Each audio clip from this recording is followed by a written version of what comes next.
History of the Irish Corner School, 1891 to 1956. Sam and Mary Brock deeded the land for the first Irish Corner School to the Board of Education on November 28, 1890. This school was made of logs and was used for 11 years. The second Irish Corner School was located at the site of the present home of Mr. and Mrs. Lewis Michael Dotson, on Irish Street. The third building, the structure seen in this video, was donated by the heirs of Draper and Carey McClung to the Nicholas County Historical Society in 1985.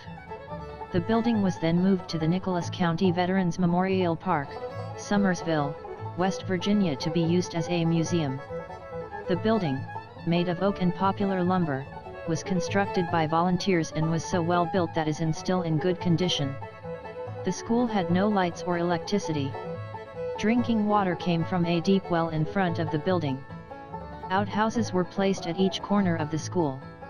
Most children walked to school, but in severe winter, some were brought on horseback. Electricity was added and a lunch program was started in 1950.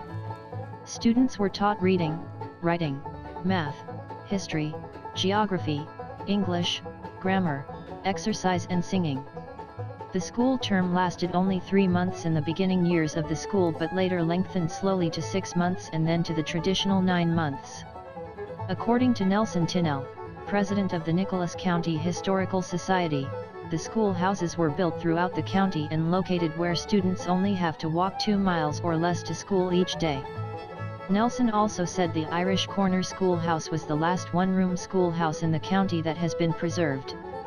There was 100 or so schoolhouses built in Nicholas County before transportation improved and the large public schools were built.